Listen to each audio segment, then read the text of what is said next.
Hi guys, I just finished filming this look and grabe. And I'm hungry. It's almost midnight. So, kain muna tayo.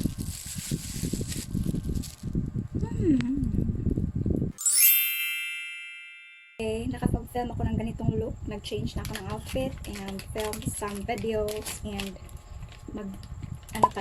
getting and ready. So, tanggalin natin ang ating piluka. Aray. My God. Ang alam nyo lang guys, ang kalat ng nasa harap ko ngayon. And it's almost 12 midnight. Ay, sorry. And, since wala tayong makeup oil cleanser, nagdo-double cleanse tayo. Wala na akong makeup remover. Guys, by the way, check nyo pala yung video ko na to ha. Salamat in advance. And aray, mata ko. Satisfying. Be gentle sa ano nyo guys. Mata nyo. Meron talaga akong gustong brow. Yung L'Oreal na malapit ng maano yung brow liner ko guys, yung Careline. And i-check ko yon sa Watson if meron ba sila nun. Pero hindi pa kasi, okay lang kahit wala pa naman kasi hindi tayo gaanong gagastos para lang para sa makeup kasi walang gaanong pumapasok, no? So no to gastos. Okay, especially moms out there katulad ko na kailangan ding magtipid-tipid, pasensya na, be gentle with your eyes. Pero ako kasi parang tansya ko na yung face ko, kaya okay lang. Satisfying. And meron pala akong tagyawa to. Tingnan nyo. Na yung hair ko. Napanood nyo po ba yung yung video ko sa my husband did my haircut. And by the way guys, if you're new here, please naman subscribe kayo. And if you're a returning subscriber, please don't forget to like, share, and subscribe. Like and share pala. And dito sa Cebu, na kami, nasa GCQ or ECQ. Ang daming mga term na guys. Pero the most important thing na kailangan natin being safe. Merong ginawang rapid testing. And grabe. Ang hirap talagang ilinis nitong gel liner na black from LA Girl. Talagang trusted ko to. Ang tagal pang matuyo. Pero pag ginamit mo to siya sa mga wedding, just be careful. Kailangan nyo talaga to siyang iset ng black eyeshadow.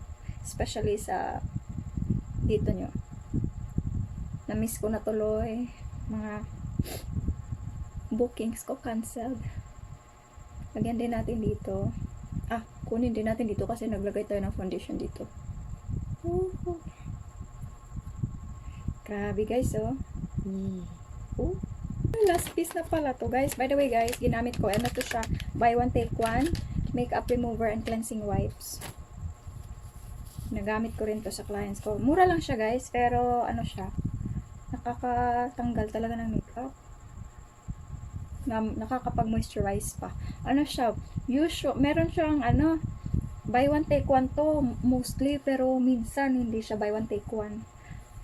Merong panahon na buy one take one siya. Ang sarap ng feeling, no? Magdo-double cleanse tayo mamaya kasi bumalik ako ng paggamit ng Misaki. Kaya naisip ko kasi na this is the best time to use Misaki kasi hindi ka ganong nasa labas. So okay lang if magpipil yung mukha mo. Just be careful sa eyes niyo. TikTok pala ako. Follow niyo ako sa TikTok ha. Plug pag may time. Meron po ba kayong mga request para magawan ko? Nakalimutan ko, merong nag-request sa akin ng small face challenge. Tingnan natin kung kaya. Yan, second batch. And by this time, magsi-second cleanse ako, mag-wash ako ng face ko using the Misaki soap. Ito siya. Aray, nahulog. Hinati ko siya. So, nandun yung hati niya. Or, small portion lang nito. And, I'll be back. Okay, so nakapag-wash na tayo. Squeaky clean. And next, for the Misaki Rejuvenating Set, gagamit tayo ng toner. Aray, nahulog tuloy. Ito siya. Meron akong na-review nito na video. Ilalagay ko na lang yung link sa description box. So, ngayon is the best time to use this one kasi hindi ganong lalabas-labas. Hindi ganong mainit. So, i-apply lang natin to siya. So far, nagpipil na yung ano ko guys, mukha ko.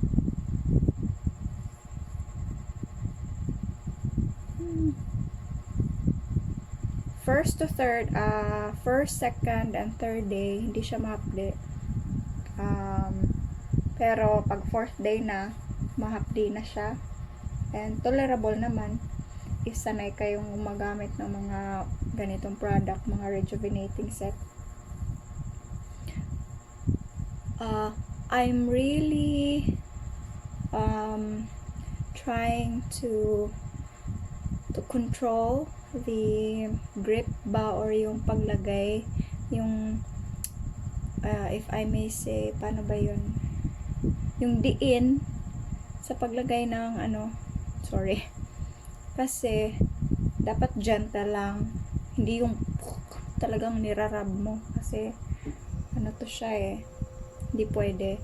Mas maganda kung ano-ano mo lang ganon, pero ako nasanay na kasi ako, so ginaganon ko siya. Spread it evenly ha. Yan. And don't forget your neck. Marami pa kasi, marami yung nalagay ko. Pa-up yung paglagay ko nito guys. Depende sa inyo.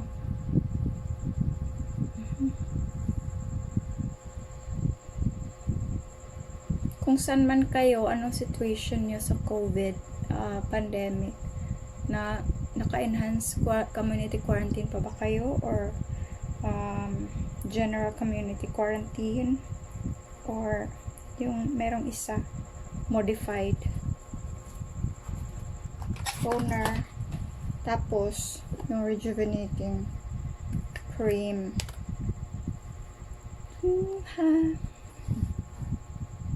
Ciao, ganito na siya.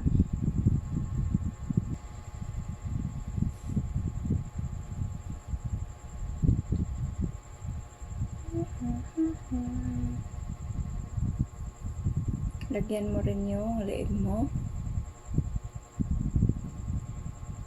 And so far, for the last 7 days, ito yung nighttime routine ko.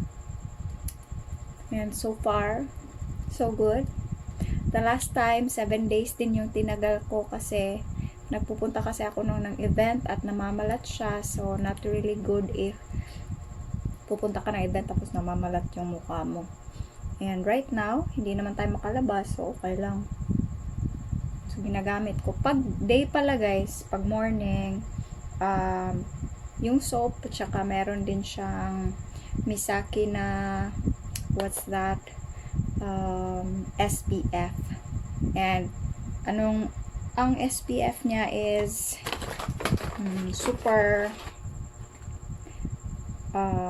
mataas. SPF 35 pala. And, yun na. Tagay ka, and don't forget to take care of your skin and of yourself, and please continue to pray. Hopefully, matapos na tong pandemic na to. Bye-bye for now. See you soon in the next video. Thank you so much for staying with me tonight. Almost 1 a.m. na. And, you're still here with me. Bye! Saranghe!